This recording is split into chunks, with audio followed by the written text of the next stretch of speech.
talking with Jeffrey Saffles. He is one of my good friends. He is studying to become an educator. He has a passion for studying history. And that is actually odd for somebody who you hate school. I despise school. I hate being in school. I hate the current school system. Literally everything about it, from like pretty much, I don't know. Kindergarten's not bad. You need to learn how to count to 100. You need to learn your colors. So kindergarten's okay. Kindergarten's okay. Okay.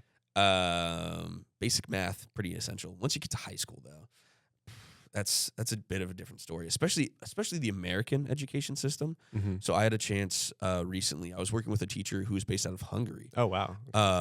And that was pretty cool. And I mean, it was kind of funny because I liked what her students were doing, except it seems that the communication over there is not quite as good, because I was supposed to teach a class with her. And the day that I was supposed to teach this class, she is like, "Hey, I don't know why all my students are like 10 minutes late." She goes, "Can I call you right back?" I'm like, "Yeah, not a problem." She goes, "Okay, so I just talked to the administrator. They're all on their like field work today, so they're not coming in." And I was like, "That's cool." Now, mind you, there's like a 7-hour difference between us and Hungary, so I'm up at 4:30 a.m. just like, I'm ready to teach this class of kids. No, they're not coming. That's totally fine. I'll do it again tomorrow. Just try to go back to bed. Yeah. Wasn't that hard, actually. I just was like, okay, fine. Really back to sleep. Well, that was a little bit annoying. I liked that because there's a little bit of, the classic school of what we think of like math, science, history, the big one. Yeah. English or whatever. But they also have like practical applications in school to where they go out into the work field and do stuff like that. I see.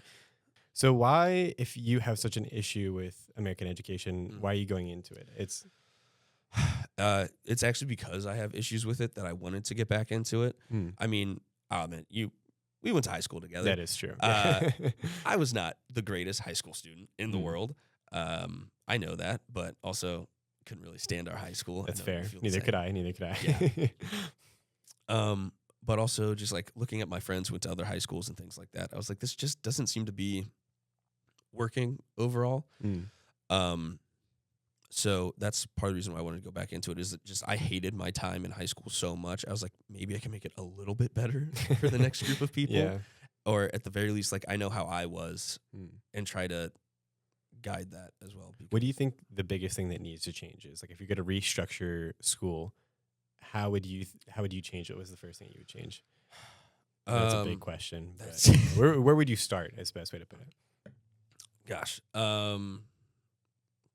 That is a big question. Again, I don't know like the practicality of a massive overhaul of education. But something I would like to see personally, I don't know how to implement this per se, but I would like to see more just practical applications of school. Because, the classic, when am I going to use this in real life? Yeah, you're probably not going to use trigonometry on the day-to-day basis. So I'd like to see, like I said, like with internships, I'm a big fan of work programs. So if you look back through the history of education in America, before we got like a formal school system, there was a lot of apprenticeships, which I love. It's the idea of like, hey, you want to do this thing? Cool. Go work with someone who does this thing to see, 1, if you're good at it, 2, if you like it, 3, if that's something you actually want to pursue. Which I feel like is so much better because like when you get to 18, I feel like almost everybody has like a panic attack or crisis because it's like, oh, I need to pick the thing I'm going to be doing. I mean, it's not always true, but the thing I'm doing for the rest of my life. And it's like, how are you supposed to know that when first of all, you're 18? Everybody has a very similar experience. It's not like you're going off and trying the things that you want to do. I mean, some schools have something like that, but usually it's not as extensive as probably people would like it to be. And I feel like education is really failing people also because there's always that, okay, like, are we teaching them information or like wisdom of like, and I think sometimes you can teach people like, I guess, wisdom through information, like through the process of learning information. But I feel like at some point that has been disconnected. I totally agree with you. And I mean, I like that you do make the distinction between intelligence and wisdom. Yeah. Those are 2 very separate things. Yeah. Intelligence is very much like, hey, I know this information, and wisdom is I understand this information. And I believe the goal should always be wisdom. Like, I would rather you understand something than be able to just recite back to me verbatim. Like, cool, you can recite the Constitution. Do you know what it means? The more important thing. So I agree with you there. And then also, like you said, with schools teaching, I don't know how much teaching is actually getting done. Because if you remember, like, in terms of what I learned and retain from high school or just school in general, is very low. I held on to information long enough to write it down on a piece of paper, so I got a good grade, and then I forgot it. Which is teaching people to take in information and then regurgitate it and then pretty much lose it. I mean, it's like I feel like it doesn't stick a lot of the time. It doesn't. Like, I know the word Pythagorean's theorem. Yeah. I probably can't do Pythagorean's theorem. I could when I had the test coming up because I learned it, but now, no, there's no practical application to me there. Now, of course, this is not the case with history, because history is the best subject, and you should always, always, always remember history. And you're not biased at all. I'm totally unbiased. But literally the only subject that matters is history. Yeah. and basic math. And why is that? Why do you think, what is the importance in your understanding of history? I mean, obviously there's that classic, like, oh, you need to learn history or you're doomed to repeat it, which is actually pretty true. I mean, I wasn't going to say that. Well, I mean, yeah, everybody says that. You can't talk about history and like somebody not say that. Bring up that classic quote. But I mean, is there like a little bit more dimension to that? I mean, how do you see it of being so important? I mean, for one, I just think it's really cool. Yeah, I'm not going to lie to you. Yeah. I'm just a big fan of history. I feel like most people I talk to who are like, oh, you're a history teacher? I hated history in high school. I always ask how their history teacher was, which is another reason I want to get back into it. Is even before I wanted to get into teaching, I just loved history. I was like, what can I do with this? Oh, I can teach it. Okay. But I always ask what their history teacher was like in high school, and they're like, very boring. They're like, hey, here's a name, here's a date, memorize it. I'm like, yeah, I'd hate that too. I'm terrible at memorization. It's in the name. It's history. Yeah, there's a story. Yeah. Exactly. Yeah. I like to tell stories. I don't know if you can tell, by the way, I'm just talking, which is probably good for a podcast. Yeah, it's great for a podcast. But I just like the stories behind things. Okay. Like, hey, I don't need you to tell me when George Washington crossed the Delaware River. I need you to tell me like why he did it and like just know the story behind it. Because have you seen Shane Gillis? Oh, it's so funny. I know exactly where you're getting at. Yeah, the clip of him like, hey, his stand-up routine of talking about why George Washington crossed the Delaware River and like the British tactics behind it is way more just funny and impactful than anything I ever learned. And I had some great history teachers. But still, I can probably tell you his entire stand-up bit on that more than the exact notes that I was given on George Washington's crossing of the Delaware River. That's hilarious, yeah. Well, Shane Gillis is doing wonders for history, I guess. Yeah, there you go. They said it's early onset Republican, apparently. I don't know, but yeah, that makes a lot of sense. So you're really into history, and I feel like what is your favorite era of history and why? So I actually my degree is technically integrated social studies. Okay. Which is just the fancy schmancy way of saying like social studies teacher. Yeah, for sure. But I have a focus in history. Okay. And then in that there's a specialization in ancient history. Ooh, that's very cool. And what is considered ancient history? I'm ignorant, so tell me like what period would that be? Yeah. So you're looking at probably like 2000 BC or BCE, depending on what you like to use there. Yeah. And before that, so I'm a big fan of like the start of civilization is what I like to see. I see. Because, there's like the hunter-gatherer period. I like to see when humanity first started coming together. Like we got agriculture, we got domestication, whatever it is, and things start getting built up. So I love ancient Mesopotamia. Okay. One of my favorites, it's in the Fertile Crescent or the Fertile Crescent, depending on what you want to call it. I just think it's really, really cool to see how like society got started essentially. And then looking at that and how we ended up where we are today, where it's like, hey, was it always bad or did it progressively worse to where we are now? Do you have an answer for that? Both. It's both. It's both. It started off bad and it just got worse. Okay. I think every now and then there was like an opportunity to do something really good that would have just made the world such a better place. And we always went the other direction with it. Do you think there's a single time where like history moved in the right direction of like, because I mean like there had to be those moments where you're like there was something really good and it could happen and then it happened and a lot of people benefited from it. I mean, we probably just look at the bad examples, right? Yeah, no, I'm a big pessimist, so I'm always like, yeah, that's where everyone went wrong. Time history moved in the right direction. That's a really good question, dude. And we can think about that. I'm gonna need to think about that one for a second. We'll get that. We'll get that on the second podcast with Jeffrey Saffles. I'll give you some time to ponder on that one. Yeah, no, that's a good question though. I might steal that for like a test question I Oh, have there you later go. on. Is like, hey, when do you think history went from If your worse? history teacher can't answer it, I pray for your future students. Oh man, I listen. I want to help them, Oh yeah, but they got to hurt a little bit. okay, just a little bit, Just a little bit. It's got to be a little uncomfortable. Yeah. That's completely fair. Yeah. So get a little bit more into why ancient history is Mm. your favorite. Well, like I was saying, I'm just a big fan of seeing how civilization started and how we ended up to where we are today. Yeah. Because I feel like that's one of the most important things with history is not just teaching it to kids of like what happened then, but how it directly ties into their life today. Yeah. Because I mean, it's pretty easy to see. Like if you want to look at how the first governments were structured and how the government we have now, Yeah. well, it's supposed to be structured. It's just cool to see those differences and changes, and things like that. Like I'm a big fan of, I mean, Mesopotamia, obviously, all ancient empires. I love empires. They're just so cool. It is cool. Just like the Roman Empire. I think about it all the time. We all think about it all the time. Yeah, I mean, if you're a man or a woman or anything else, it's pretty cool. If you're not thinking about the Roman Empire, what are you thinking of? And stop it. Think about the Roman Empire. What are we doing? I think of the Roman Empire literally every time I see a road. I'm almost never stop thinking about them.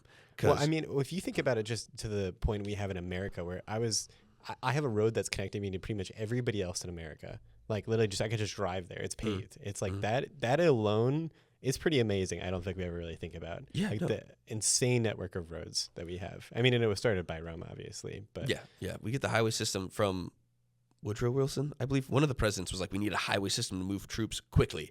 And I can't tell you the exact one, but I know there was a president. But highway systems are super cool. Because like you said that, like we're connected to everyone in the country, but we also get the idea from Rome as well, because like a lot of European countries, like, why are American roads so big? You don't need all that. Yeah. It's like, to move troops quickly, we need to get tanks from here to here. Oh yeah. And Romans had the same idea because a lot of their empire was very much built around military conquest and things like that, which is like not good, but it's pretty cool. The funny thing is now we just use it to transport goods everywhere. You just see trucks going. It's Amazon, and so I mean, it's and that's what our society is now built off of. It's just goods. Well, it's literally the exact same thing happened with Rome. Like that's why it's so cool to see. Like, oh, like this is ancient history. Like this is a long time ago, and we're seeing the exact same things happen today.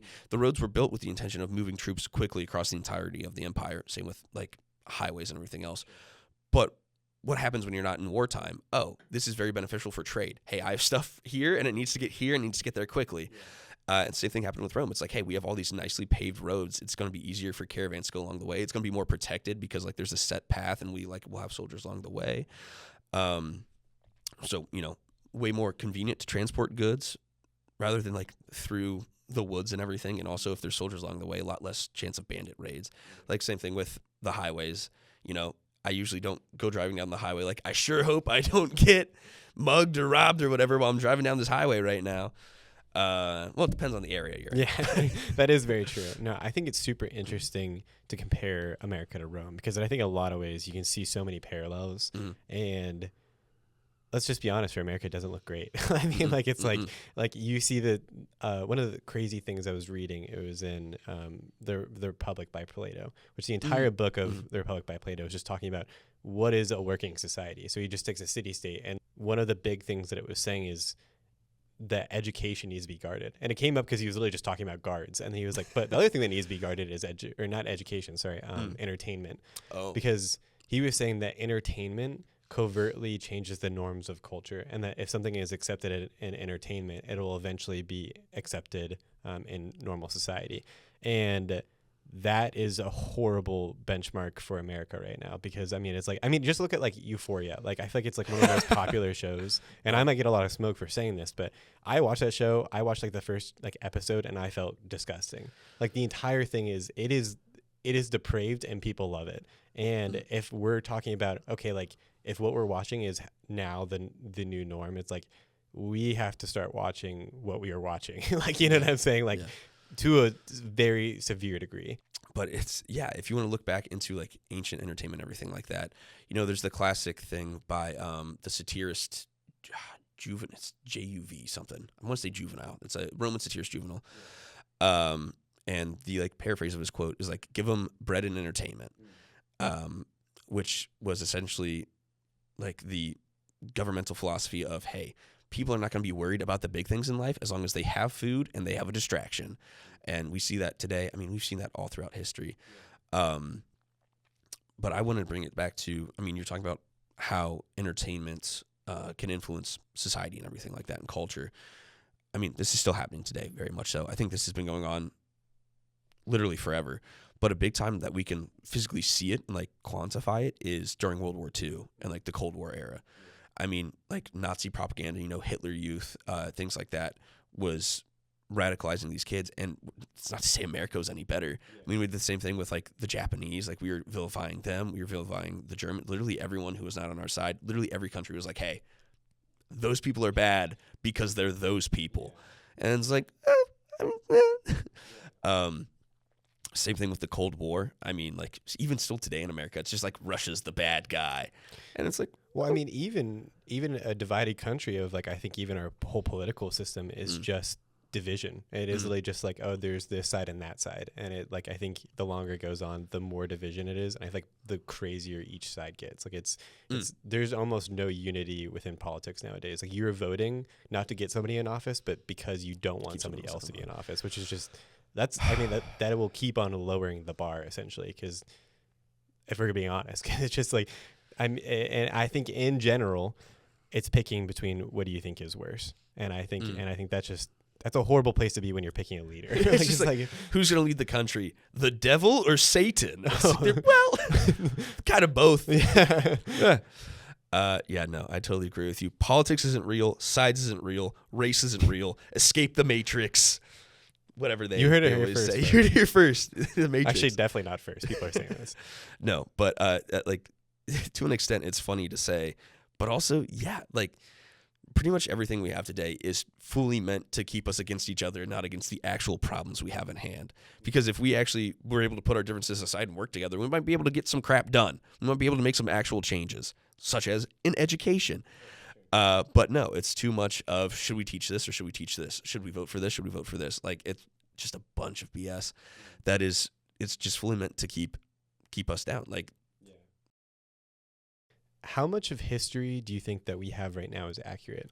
Because I feel like the big thing is like the victors always determine what we learn, and even I think I learned a lot of things in school that were kind of just not necessarily inherently wrong, but framed things differently. For example, whenever we learn about like Germany and like Russia and or just specifically Germany, all the terrible things that they did,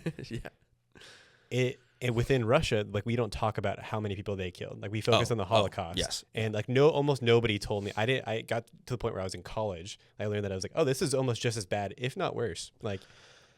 See, this is so amazing to me. I didn't think you were going to say this because I had a cousin of mine call me up and he talked to me for like 3 straight hours and his mind was blown at some facts from World War II. And I'm like, dude, this is basic knowledge, at least to me. But like the more people I talk to about it, the more I realize, oh, this is not basic knowledge. Well, it's just not being taught. I don't really think in the same. Yeah. I mean, it's at least not. It just doesn't seem like the right version. Like the more that I hear about history, the more I'm like, I think what we learn in schools is way too broad and focuses on interesting things that it almost seems kind of manipulative. Yeah, I mean, Hitler's the big bad guy of the 20th century. He's even got the evil mustache. He's got the evil mustache. He's got the Hitler stash. Which, Hitler's a bad guy. Yeah. Don't get me wrong there. Yeah. But statistically, if you want to look at numbers, Hitler's number 3 in terms of mass murders during the 20th century. On top of him was Stalin with the Stalin, I think, with the Bolshevik revolution and everything, just the famine that killed millions of his own people. And then the number 1 killer is Mao Zedong with Red China and everything like that, like killing of his own people. And it was a bad time. I mean, there's not really a good time in history. The 20th century was a bad time. Just millions and millions of people lost, which is also crazy to think about today, how like people are talking about overpopulation. Imagine if all those people hadn't been killed and then also produced more offspring, we'd be probably an extra billion people up. Well, the crazy thing is we're on the other side of that spectrum of like most societies now are aging and it's becoming a serious problem of like the funny thing is when we thought about the future, it was like, oh, we're going to run out of food and land on the planet. And that like seems to be actually the opposite direction in which we're going of like, it seems like we're dying out. Yeah. It's crazy. It is funny because, like, again, this is another argument that keeps people on two sides. It's like, oh, there's too many people, there's not enough people. But I was actually discussing this in class here recently. The question was brought up: is it more important to invest in like the birth rate or in education?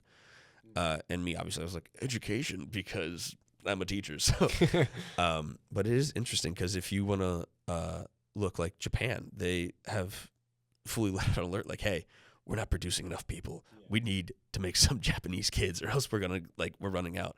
And it's going to become more and more a labor on, or a burden on society, because like the population is hitting, people above the age of 65 is very quickly outnumbering the people of the working age. That's insane. Yeah. To where there's going to be more people that are on like retirement and social programs than are working to support the people on retirement and social programs. And I mean, it's been a failing system for a long time, but it is going to be a steep decline. Oh, I'm sure. Yeah. So yeah, it's rough. It's rough all around. Yeah, no, for sure. I think going back to the idea of entertainment being kind of trapped. Have you seen or read the book A Brave New World? Have you heard anything about that? I don't believe so. So it's a dystopian novel. It kind of fits into like the 1984 kind of category, if it was very similar to that. But the whole premise is the people are kind of in a dictatorship, but they don't know it because they're just entertained. Like, and it's like, and I think.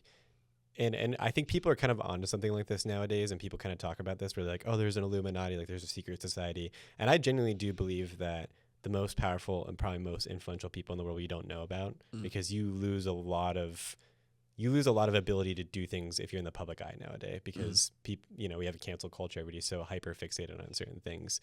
And I do feel like there's maybe, I don't want to get super deep into conspiracy theories and all that kind of stuff. I just feel like that is probably the direction that we're moving, is like, and even I think we feel this in politics of like, the president or whoever just seems to be a placeholder, and I think the issue with that is, I don't know, like where do we go from here? How can we, as an individual person, like, I guess, like, how do we start taking over, or, just living our lives in a healthy, normal way? Give up and cry. Okay. Give up and cry in a corner. Is this your method? This is my Saffles method. Yeah, I was crying before I came here today. Oh, okay. Will you cry after too? I plan on crying after. I'm really impressed I'm not crying right now. Because everything is bad, kids. Everything's awful. No, I shouldn't say that, but it is. Maybe that's just me being pessimistic. I know off of this, like, we've had conversations, just you and I talking, and you're like, everything can be better. And I'm like, everything can be worse. So we have the same view on things, just very different, like hopeful outcomes and dismal outcomes. But yeah, in terms of what you're saying of like, what can we do?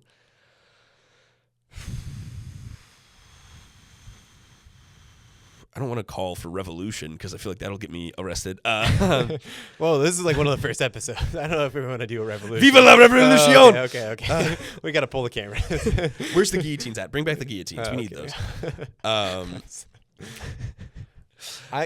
The thing, I do agree with you. I think to some degree we do need a revolution, but I don't think a revolution is always the same. And I think it needs to look different. I believe... I'm a huge fan. I've put you on the show before, but like the entire thing is a Vinland Saga. You've heard of that before? Yeah, it's a very popular anime, and but it's very deep. It's almost like it's pretty much philosophy in the form of anime. And the protagonist, through his evolution of a character, he gets to a point where he's like, there's got to be a new first measure of like, it's not, because if you keep hurting the person next to you, it's going to continue a cycle of violence. And so that's the show, is kind of like him finding how do we peacefully resolve things and through a way of understanding. I think there needs to be a revolution of that.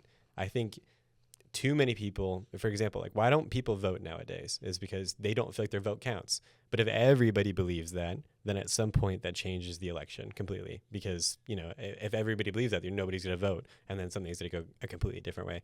I think we have a vote in our day-to-day lives. And that's what I'm saying. I think things are moving in a bad direction. I think it's always important to keep hope and faith that it can get better. Because if you can do that, then the ability for something to get better is still there. I think if you give up, even if it's not likely, like that's where you really lose. At least that's my opinion. I think people need to feel more empowered to be able to do the things. I think people, if you have a problem with education, like you, I think you're a great example. I think you should go into education and genuinely try to change it, even if it's one classroom, you know?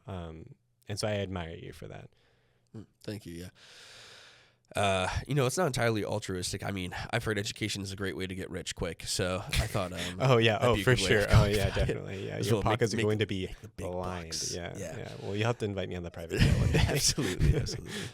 But no, with what you're saying about hope, it was making me think of Star Wars, because I love Star Wars, massive nerd. Until Disney ruined it. That's what it was. That's not real. There's no war in Ba Sing Se. But Star Wars is like hope is the fuel of a revolution. Yeah. So it's like both can be true. It's like hope for a better tomorrow, fight for it as well. Yeah. But yeah, made me think of that. Hope is good. You don't want to lose hope. I think I have. I don't know if you can see. There's good lighting here, but the light in my eyes has gone out, which makes me look a lot older than I am. But yeah, no, not everything's bad. Not everything's bad. Can we just? I was going to try to name one good. good thing, and then the pause was for comedic effect of like not everything's bad, and then trying to think of one good thing. But yeah, not everything's bad. Title of the episode. There you go. But most things are. Honestly, can you give me one good thing that isn't bad just to cheer me up right now, man? This show. This show. Yeah.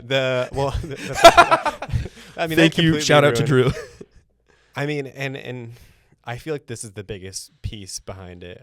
I think you, in the first episode that we recorded, it was about you need to believe that there's something greater. And for me, obviously, like that's God's. A lot of people, that's religion.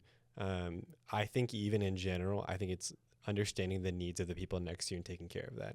I think there's something that's been so detrimental about the fact that we know everything that's going wrong in the world right now. Because, for example, even during the time of like World War II, it's like you had to wait for the newspaper to come around. It's like news traveled a lot slower than it does today.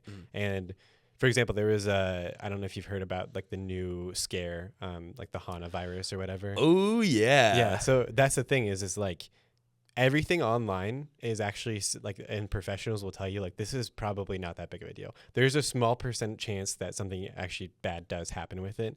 But because everybody has been so traumatized from COVID and realized that that's a possibility, and because news travels so fast, and also there's a lot of inaccuracies with that of being like, people can just say whatever online, including right now. People can just say whatever online. I founded America in 1976. It's real. Who's going to fact check him? Who's going to fact check me? Yeah, huh? Ask AI. And so I think like we've gotten to a place where everybody feels like the problems are so big. And like, I think honestly a big solution is like, dude, we got to stop looking at the news all the time. Like genuinely, like I think it's stressing us out. I think it's making us worse overall. I can agree with that because I look at the news a lot, and every time I'm like, it's never like something good in the world. Well, but if you look at just the news stations of like, okay, what's a news channel's metrics of success? It's views. Yeah. What gets views? Something that gets people upset and something that makes people scared. So it's pretty much the main sources of which we're getting information from are trying to rage bait us and fearmonger. Oh yeah, absolutely. And it's just like, and also push their own agenda. Yeah, exactly. Propaganda. There's very few, which brings us to the sponsor of today's episode. I don't remember the name, and it's also not an actual sponsor, but it's like the one app that like rates news things based on their bias. It's like, hey, this is probably left leaning, this is probably right leaning, this is kind of more in the middle. But they're all lying to you, all of them. Don't believe anything that you hear, except from me. Buy my new book, How to Scam Dummies. Yeah, there's a lot of those out there. Yeah. There's a lot of the crypto bros trying to sell you. We should release a cryptocurrency. So? Yeah, new pyramid scheme dropping right now. It's not a rug pull, guys. I promise. Not a rug pull. Name of the crypto coin is Not Everything's Bad Coin, or Everything is Bad Coin. We can do both. Wait, yeah, that's actually not Everything's Bad Coin. I'd invest in that. That's hilarious. So, if education has gotten to a place in which it is, where I think it's not necessarily reliable to teach wisdom or morality, really. I think moral education is something that has been completely lost, especially in American, because before it was about teaching them to be a good person. that is no longer a part of our curriculum. Yeah.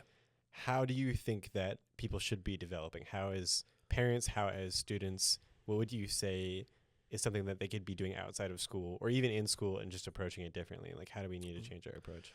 That is a really great question. So I was in a school here recently where I was teaching, and let me tell you, the parent support was just not there. And it was really rough on both the students and the teachers. Like, we couldn't, it was impossible to, I mean, to be fair, this was also a failing school district. They're like $9.6 million in debt. Oh, wow. There's like it's really rough. They're laying off 50 teachers at the end of this year. It's truly bad. It's truly awful. The state of education as well is not just bad, like in terms of that, but financially, there's nothing good with education. Would you say that is true for colleges as well and universities? Oh yes, Okay. absolutely, absolutely. A lot of universities are also failing. Like, I mean, I think you said I go to Kent State, and I actually do. I've been to like 4 different colleges. Yeah. Kent State's not bad. Stark State Community College, shout out, love them. There you go. But like Kent, Akron is particularly doing bad. But like pretty much any university, any person I've talked to has been like, yeah, it's bad. We're in the red, and we're far in the red. I see. And we're gonna have to start cutting literally everything and charging more. And it's just like, yeah, this is good. I also feel like the value of a college degree is sinking a lot. There was one professor who explained it to me of like, hey, if you're going to go to college, it should be an investment. You should look at it as an investment because, for example, if you go to a school that you have to take $100,000 of debt out and you're going to get a liberal arts degree, like that's probably not a good investment. Yeah, no, fun fact, there was a study here recently, I want to say the government did it, that was like looking at the return on investment of college degrees, and they did a bunch of different ones. Do you want to know what was at the very bottom? What? Education. Oh, jeez. So it's like, how did that make you feel? Oh, man, it made me feel so good. Like in terms of like cost of education to return on investment, supposedly education is at the very, very bottom. But it's okay because we do it for the kids. Those gosh darn stupid little kids. No, I love the kids. But like I was saying, a big part of the problem with the kids is the parents. I mean, especially the school district I was in, it was not exactly a great one to where like a lot of them didn't even live with their parents. A lot of it was living with extended family, grandmothers, aunts and uncles, which is rough. And I mean, it can just be difficult to get those kids to focus. Like, I mean, sure, the education system, I do believe, is really broken, but still, kids got to learn something. So we got to teach them to some extent. And that's almost impossible to do. Like, if a kid doesn't want to learn, you can't force them to learn. You can lead a horse to water, you can't make it drink. Yeah. And so it doesn't matter, like, how good of a teacher you are or, like, how fun your activity is. If a kid doesn't want to participate, they're just not going to participate. And if there's no support to, like, not force them but encourage them to do so, there's no problem there. And then if they have, like, behavioral issues and you keep calling home and the parents or the guardians, whatever, don't do anything about it, that nothing happens. I think the modern education system really fails in one major way, to me at least, of we tell every kid, oh, go do whatever you want. Like, you know, it's like, oh, the world, you know, I want to be an astronaut. Oh, I originally wanted to be an architect, and that dream was actually squashed by a family member. You've told me about this, actually. Yeah, it was a traumatic moment for me. I just thought it was big Legos. I was really excited about it. It is. Ted Mosby. Exactly. I think we have, as an education system, we tell kids they can do whatever they want, and yet we force them to fit in such rigid boxes. Like, of being like, hey, I want to be... Like, what if I say I want to be a pro athlete or either like something physical, but like most of my education is going to be sitting in a classroom. Like, even if they're like, oh, I'm not going to be a pro athlete, maybe I'm going to be a personal trainer or something like that. But I just want to use my body. And you're like, well, you get recess. You know what I'm saying? You get 30 minutes, and you don't even get recess through high school. This is ridiculous. Exactly. Yeah, like oh yeah, okay, so then play sports after. But I think, and don't get me wrong, those skills are important. I think in some ways we almost need to get back to like mentorship or like apprenticeship or things like that. And I think it does need to be completely restructured, because not only are we telling kids, oh, go do whatever you want, but then we're killing that same spark. And then they're wondering why, oh man, I hate my corporate job. And you're like, oh, it's because you were like, oh, you do whatever you want, but it's got to be at a corporation and it has to be 9 to 5 and you got to get benefits and you have to have a 401k. And if you're not doing all those things, you're behind. And then we're wondering why people are like not chasing their dreams. And we're wondering why things are moving in. If everybody's not chasing their dreams, the world is not changing. I mean, if you look at, for example, like Elon Musk, he literally is just a kid who's chasing his dreams of just trying to do interstellar things. And say what you want about him, but he is getting things done. You know what I'm saying? And it's like, I think we need to encourage people more in that direction. Well, it was so funny when you bring up Elon Musk, because when you're talking about like just the top 1%, you don't know exactly who all's running the world. If you think of Elon Musk and how funny it is, it's like, yeah, people are just dogging on that guy all the time. Oh yeah. But he also just has such a level of money that it's like, okay. Well, he's probably one of the most just influential people. wiping his tears I know, with trillions of dollars. with more money than anyone will ever see in their entire life. It's just like, like that does hurt a little bit. No one needs that much money. No, okay, no, nobody needs that much money. Like, late stage capitalism, I don't love. I think capitalism as a system can be good, but it needs to be kept in check. Late stage we're at now, who needs to be a trillionaire? There are homeless people and people who are starving. You don't need $18 million mansions. That is true. I forget where we were going. I just got really mad about rich people. No, hey, I think that is a great direction, because late stage capitalism is all about chasing the dollar. I think capitalism is about using markets and tools to make a living for yourself, and I think it gives people a lot of freedom. I would say it's way better than a caste system or something like that. However, I think the motivation is where things change. I think when you look at the fact that most of the most powerful entities in the world are corporations, and they're all just seeking profit, and specifically quarterly profit, short-term gain, and they're making a lot of the decisions. That's where late-stage capitalism starts to eat itself, because we're just seeking the dollar to seek the dollar, and that's why. Yeah, I remember. I don't remember the exact number, but last time we were talking about something similar, and I said like Disney as a company makes more money than the GDP of some countries. I can't remember how many. I want to say it was like 12 or something. It doesn't surprise me. They're third world countries. Mickey Mouse, but Mickey Mouse it up, has like considerably more amount of money per year than the GDP of full on countries. Like they could just straight up they have their own islands and whatnot. As we start to kind of wrap this up, let's start, I think, just listing things that are not bad, because I think this was a little bit of a heavy topics, which I love, because I think they need to be talked about, and it's real. Man, I think you really got to appreciate the small things. I think that's really where we lose it, because if you're looking for good big things, I don't know if you're going to find them. But something that I really appreciate, and I don't know why it's the first thing that popped in my head, maybe it's because I'm hungry. I love farm fresh eggs. Eggs straight from the chicken. Straight from the chicken. You go out, you grab those eggs, you wash them off, you make yourself a nice fresh omelet. It's so good. It is about the small things. I think life, and you can attest to this as somebody who studies history, there will always be issues, and there will always be like there's never going to be a time where we reach a utopia. Like it just doesn't exist. And I think what you can do is just enjoy the journey. I feel like the biggest thing is the people around you, like enjoying them. People are just so consumed with the bad. I think they really do need to start focusing on those small good things. Watch the sunset, get up in the morning, count the things that you're grateful for. I mean, that's all you really can do. Yeah, no, I think that's really good. And like you're saying, like, yeah, I'm like, I know I'm going to get good food, good conversation, and then some. And you're going to win at chess. No, just some intellectual stimulation. I just feel like it's something a lot of people are missing. Like in the school system and just in life, it's not stimulating. You sit there and people talk at you. I'm talking at you right now. Think about things. Think for yourself. Do you really love your mom? Have the conversation. I think there's something to be said for the Socratic method. I think the way my dream job was always like, I would love to have been one of those philosophers in like an old like Roman or Greek, environment, because you're just sitting around in togas just talking about stuff. I love that. I think there's so much to be gained just from that. I think one thing that I would encourage, one big takeaway from just overall education is like there should be just more collaboration. I think we need to be teaching people not information, but how to critically think. Yes. And I think that may be through the process of teaching them information, but if they're leaving your classroom and they're not critically thinking, I think we miss a huge benchmark.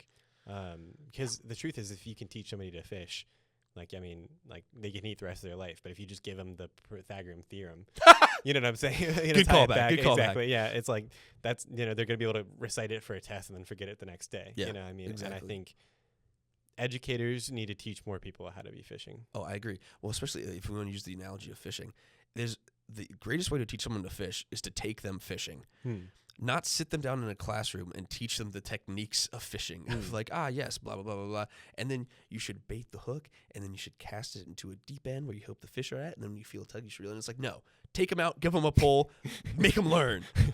It's how you do things. No, I mean, I completely agree with you. I am an overthinker. I'm a chronic overthinker, something that I struggle with. And the funny thing is the best times that I have in my life are whenever I get out of my head and I just go and do something. And I spend so long trying to analyze and think about certain things.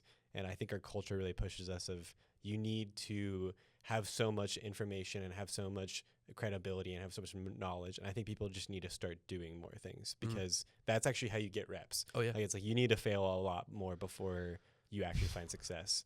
And I think people don't feel the freedom to fail. Oh, yeah.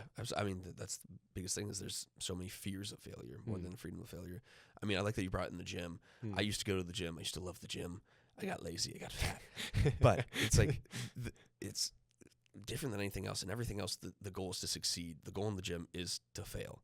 Like you want to push yourself past the point of exhaustion to where you physically cannot do it anymore. And I know, like, when I first was in the gym, that was embarrassing. It's like, I don't want to look weak. It's like, no, that's impressive. Like, even if it's just 5 pounds, just, but, No, you know, like, I love where what you just said, if that's impressive, because so many people nowadays with social media, with just the world that we're in, feel unimpressive. And I think going to the gym when you're out of shape is, in my opinion, more impressive than going to the gym if you look like a Greek god. Because take that, my buddy Caleb. You don't know him, but he looks like a Greek god. But one of those, it takes real courage, and the other one is just you go and you get a lot of compliments or good luck. Maybe not, but like you feel good about yourself. And I think even coming from a point of education, I think we need to teach our young people and just in general the freedom to fail. I think that goes a really long way. I agree, because that's another big problem is like kids are so focused on not getting the F for failure. They want the good grade. Like that's how you learn. Like you can't expect them to be perfect and to get that A through C. Like I don't know. I don't like our grading system either. But it's like because like I think that's where a lot of people get the fear of failure is in the school system of the teacher being like, oh, you failed. Guess what? You're gonna not move on with everyone else. Or it's like you're behind. Like you're saying, you're behind because you got that F or whatever. And it's like, no, that's a good teachable moment. That's not like you failed. Let's move on to the next thing, and you're already behind. It's like no, like let's focus on that. The crazy thing that people don't seem to realize is whenever you do fail, it is severely uncomfortable. Like trust me, I know. But life keeps going. Like I think it's like when you fail a class, it's like it doesn't mean that you just somebody pulls out a gun and shoots you in the head. You're like that's it. There is that one like drama. I think at one point I never watched it, but I know the premise of it was literally like you're in a school and if you get below a certain grade, like they kill you. Seriously? It's like dystopian. It's like it was a movie at one point, and I feel like, dude, I want to watch that. Yeah, I mean that sounds horrible. I mean, imagine taking a test and being like, my life is actually genuinely on the line. The funny thing is like people go into these tests probably feeling like that. Like that movie probably came from that feeling of like, I go into this, if I don't get a good grade on this test, I'm not going to get a good career. If I don't get a good career, I'm going to be doing something miserable for the rest of my life. And it's just like that is not the case. Yeah. There's a therapist that was talking to me at one point. I need a lot of therapy. I'm very unhealthy mentally. But he was talking to me. I just don't go. It's fair. Honestly, that's another approach. He was talking to me about how there's a difference between performance and a journey. And he was like, you are looking at your life like a performance, and when you really need to be looking at it like a journey. And he was like, the difference is like you're playing a competitive video game of like, oh, I'm going to lose. There's a winning and losing rather than just like playing like Legend of Zelda where you're like, I might fall down this cliff, but I'm going to find a way to climb and that's part of the journey, you know? And I think nobody's really thinking like that right now. I shouldn't say nobody. Not a lot of people are thinking about that right now. And it's detrimental. It's really just Lord of the Rings-esque where it's just like the story's not the destination. It's the journey to get there. Frodo must deliver the ring to Mordor before the land falls into darkness. The Dark Lord Sauron will rise from the ashes of Barad-dûr. Sorry. No, it's okay. I love it. Big fan of Lord of the Rings. I also just love it's kind of, I think it's one thing that's going viral right now, but it's this clip of Sam, and it's like when he's like, it's like, you know, Sam Cameron. I was like, Sam who? After going on this journey and seeing all the darkness, and he's like, how can the world ever be the same? And he was like, well, even dark times pass. And I was like, I love that of being, not everything is bad, of even dark times will pass. Even the darkest nights, they have the sun come up after. You know, or that was a horrible phrasing of that, but you know what I'm saying. No, it makes sense. It's so funny to me too because Lord of the Rings. Sorry, I'm a big Lord of the Rings. No, yeah, it's awesome. But J.R.R. Tolkien, he fought in World War I, and like part of why he wrote was to process his trauma with that. So if you really look at the ending, like it shows how different veterans of war deal with, or just how different people deal with trauma. Like you have Samwise, who was like, I went through this dark thing, but there's a hope of a better tomorrow. Like you see, he goes home, he gets married, and he like just goes on living a simple life. Then you see Merry and Pippin, who just kind of like block it out. They go back, they act like nothing ever happened. It's like you see them partying at the beginning. They go through this harrowing journey. They go back to the Shire, and they're like, more beer, let's go. Exactly. And then there's Frodo, who carried the heaviest burden of all, literally carrying the One Ring. And we see him go to the Golden Shores, which I don't know if this is confirmed or not, but the Golden Shores is essentially like the afterlife or the heaven of Middle Earth. And to me, I see that as like someone who can't bear with the weight to where they have to move on to the next life. So trigger warning, suicide. Like Frodo can't live with himself, so he moves on to the next life is kind of how I saw that. And I think that was just Tolkien processing that, because we know that was where we got like shell shock, like PTSD wasn't a thing in World War One. It was just like, oh, you're being a little wuss, because your brother died next to you, get over it. It's like, no, that's a harrowing experience, and like you said, like therapy can help people. Go to therapy if you need it. Do as I say, not as I do. Well, I think I've said this in the first podcast, but I think therapy is not like just about talking to a therapist. I think it's just about talking with somebody about things. I think you need to be able to talk to people honestly and openly about things. And if you can't do that, your problems will suffocate you. And I don't think it needs to be therapy. Maybe it's a friend. Maybe it's a family member. Bartender. Yeah, that's barstool therapy. Yeah, that is true. Barber. Barber. I was gonna say, lady who cuts my hair is like low key my therapist. She's awesome. I love my barber. Yeah, you gotta have a good barber. She's great. Yeah, she gives me fresh cuts.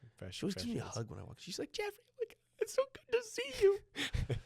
But anyway, I think the big thing is it's not all bad, and I think the answer is lying in those conversations. The people next to you, helping people out through the journey, and it is hard. It's scary. There's a lot of fear of failure. Excuse me. But I think if we can just start focusing on that, I think it makes the world a lot of a better place. And if we can all do that, like, it changes the whole world. I mean, that's the whole idea of if everybody is voting a certain way, and if we can all vote and give our vote to hope, I mean, that will move things in a positive direction. Yeah, I agree. You gotta sound like you mean it. I agree. Yeah, there you go. Let's vote for hope. You shouldn't fall into despair. It does not do good things for you. It does not do good things for you. Speaking from experience. Yeah. Where's it? That shell shock meme? Of Just the soldier, just like the staring, like just the 10,000 yard stare. Yeah. Look into our camera. Do that. I just want you. All right. I hope you got that audio. Well, thank you so much for your time, Jeffrey. Yeah, this has been an absolute blast. I hope to have you on another time. And I just love having these conversations with you. Thanks for having me, man. I appreciate it.